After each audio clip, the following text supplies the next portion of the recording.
Ok les amis, bonjour. On va faire aujourd'hui la vidéo numéro 16 sur les témoins de Jéhovah. Aujourd'hui on va voir une vidéo importante sur Jésus et sur le nom, sur ce que dit la parole de Dieu. Donc on va commencer ici par Jésus est Seigneur. Jésus est Seigneur. Donc un témoin de Jéhovah va trouver difficile, personne n'a pu comprendre la parole au nom de Jésus. Amen. Difficile d'accepter la déité de Jésus, pourquoi?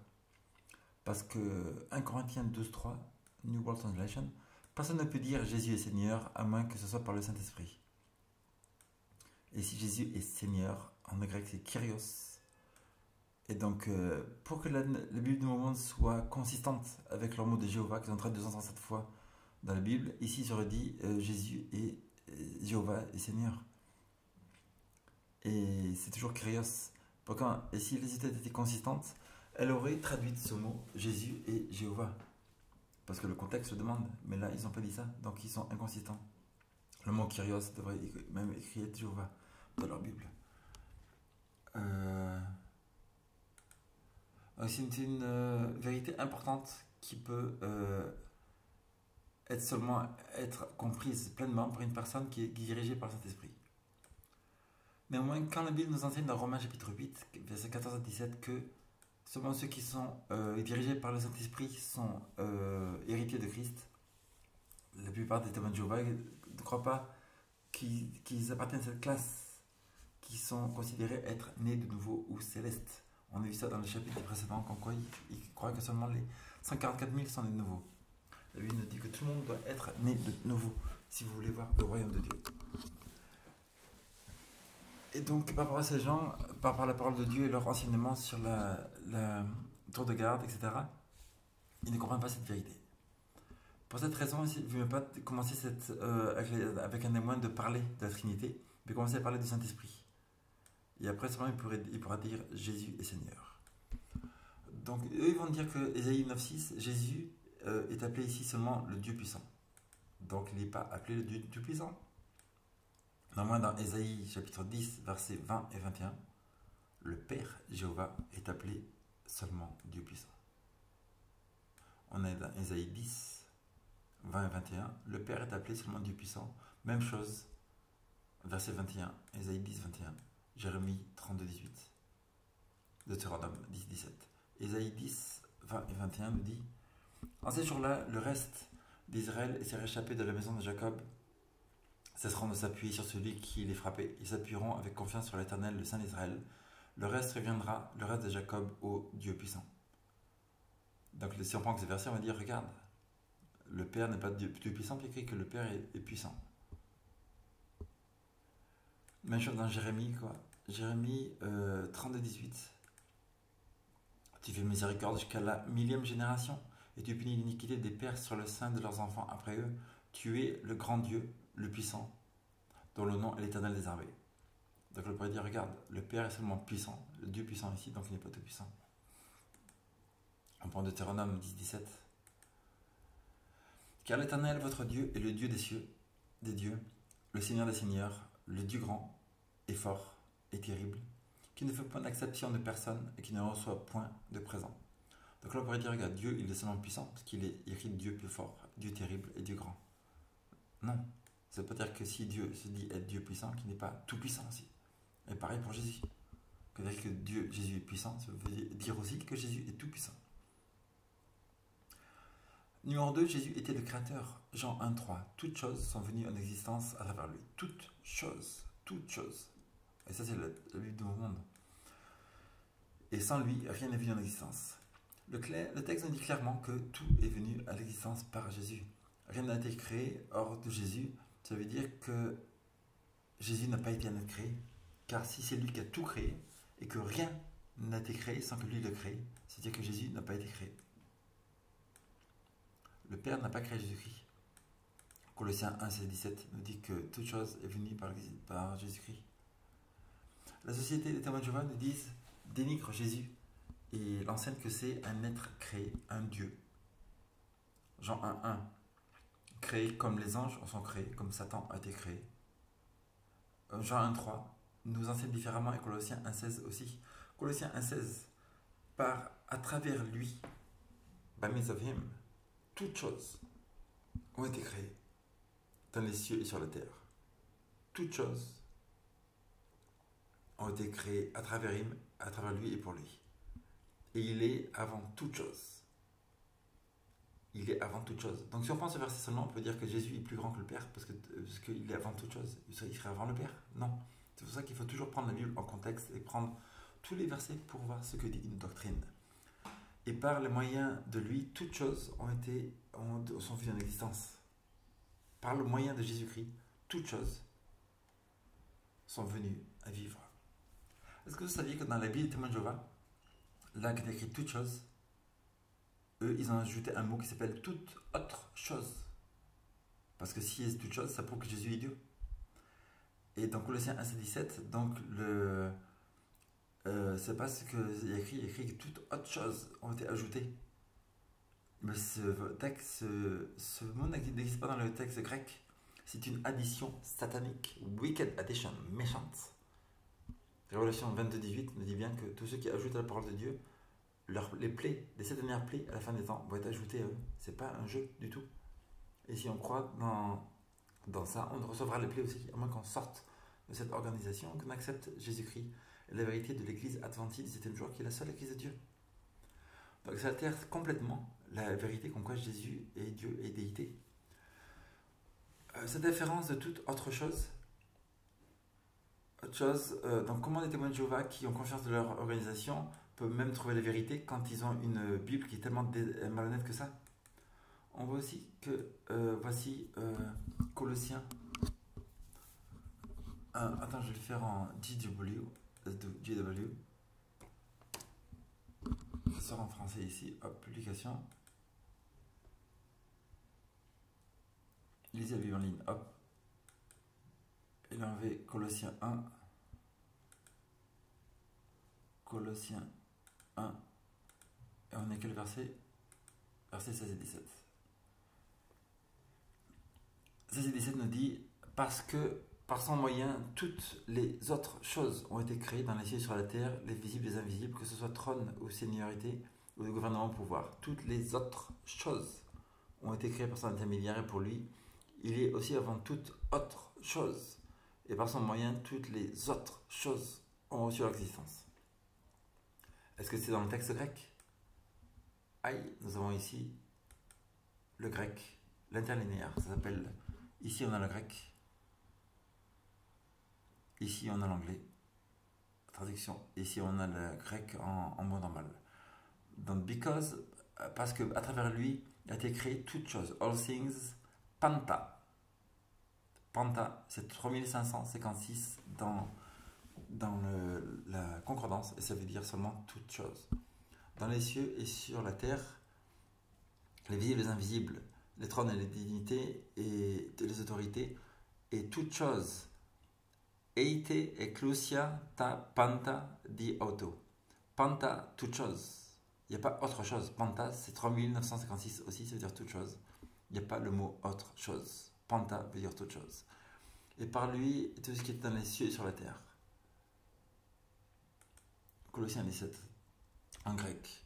Kai autos etim pro panton kai ta pantain autosisteken. Et il est avant toute chose. Kai autos estin pro panton. Panton, il est kai et il est autos lui et estin avant pro toute chose. Panton. Et les témoins ont dit toute autre chose. Le mot n'existe pas. Et toutes choses en lui sont soutenues. Kai, ta, panta, il n'y a pas d'autre chose non plus. Ein, auto, sisteken. Donc c'est un ajout satanique. Le mot n'existe pas. Achetez une interlinéaire comme là ici. En fait, c'est même gratuit ici, c'est Bible Hub. Vous voyez les ajouts impressionnants. Là, vous voyez pareil, Colossiens 1, on pourrait mettre Jean 1. Jean 1, pareil.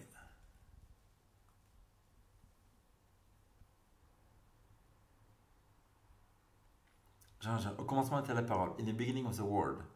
Ei arche en o logos, kai o logos en pro ton theos. Theon kai theos. Au commencement était la parole. En arche en o logos. Était la parole. Et la parole était avec Dieu. Kai o logos en pro tonteos. Et la parole était avec Dieu et Dieu. Kai theos. Kai theos. Et la parole est théon, kai theos. Et la parole, théon, était kai Dieu. Kai theos. Mais les évangélistes ils ont mis ici quoi? Ils ont mis un Dieu. Kai theos. Il n'y a pas kai, un Dieu. Il y a juste été Dieu. Kai theos.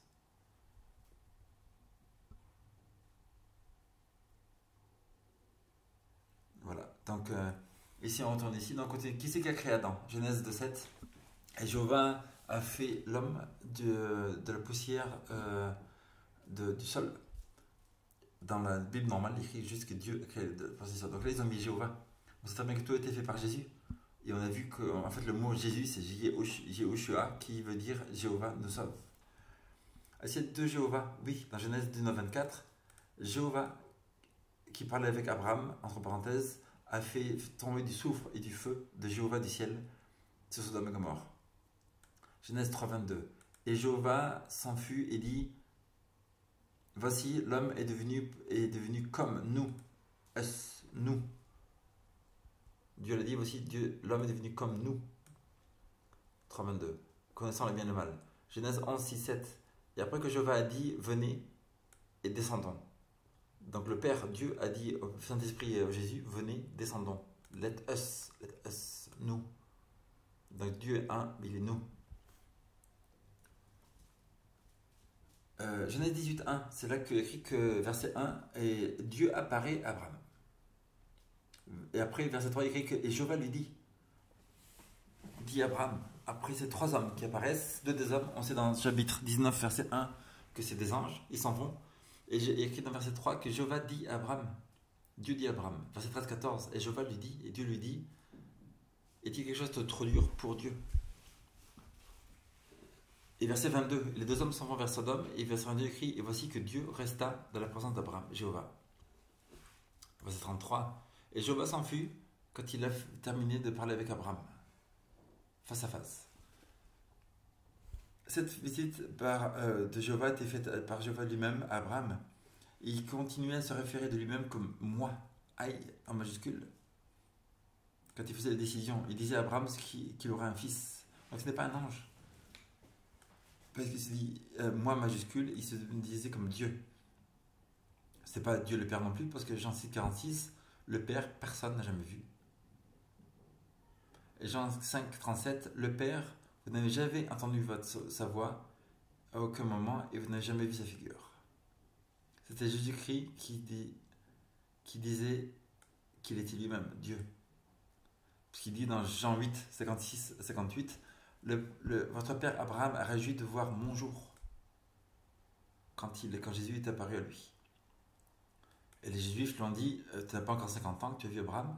Donc les Juifs ont compris que quand Jésus disait ça, il se dit qu'il était Dieu lui-même. Et Jésus lui a dit, je dis assurément que avant que Abraham fût, je suis. Là Jésus est en train de dire, je suis tout puissant. Et c'est pour ça que les Juifs ont compris ce qu'il voulait dire, ils vont essayer de le tuer. Là Jésus est en train de dire qu'il était la déité de Exode 3, 13-14. Exode 3, 13-14, c'est...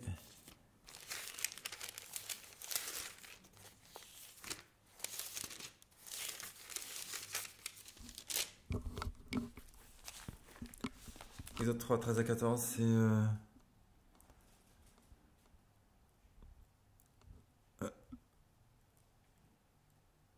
Verset 12, 9, 10, 11, 13. Moïse dit à Dieu, j'irai donc voir les Israélites, je leur dirai, le Dieu de vos pères s'est envoyé vers vous, mais s'ils me demandent quel est son nom, que leur répondrai-je? Dieu dit à Moïse, je suis celui que je suis. Il ajouta, c'est ainsi que tu répondras aux Israélites, celui qui s'appelle je suis m'a envoyé vers nous. Quand Jésus est en train de dire ça, avant qu'Abraham fût je suis, il est en train de dire qu'il était le Dieu qui a fait sortir le peuple d'Israël d'Égypte. Il était le Jéhovah. Les Juifs ont compris parfaitement ce qu'il voulait dire. Ils ont pris des pierres pour essayer de le tuer, parce qu'il s'appelait lui-même Dieu. Ce démon de Jéhovah n'acceptera pas ça non plus. Donc il a changé le texte de la traduction du Nouveau Monde pour dire qui a dit j'ai été. Avant qu'Abraham fût, j'ai été. Ils ont traduit ça. Au lieu de le mettre je suis. Ça, c'est super malhonnête. Donc, on peut voir la malhonnêteté qu'ils ont fui. Le terme linéaire voit que vraiment je suis, c'est ego et mini. Ego et mini. Ego et mini as I am. On va le mettre ici. C'est quoi le verset? Jean 8, 56 à 58. Jean 8,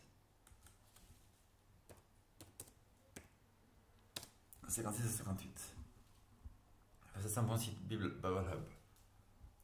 On peut voir l'interlinéaire. Jean 8, 56 à 58.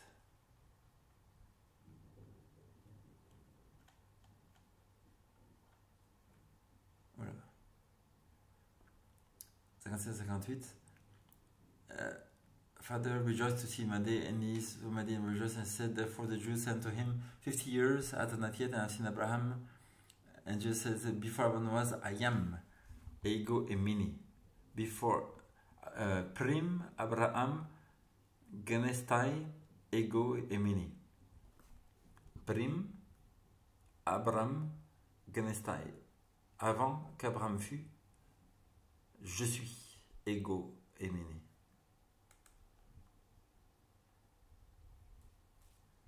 Ego e mini.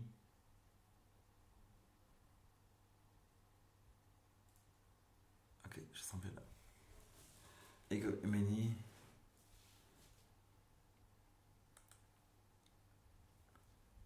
Je suis. Je suis, ça veut dire celui qui existe tout seul. Celui qui existe tout seul. Celui qui existe tout seul. Le Dieu.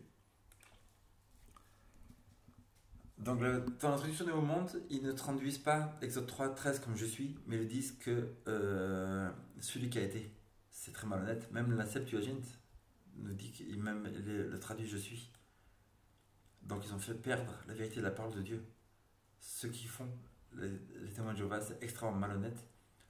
Oser changer la parole de Dieu est une abomination terrible.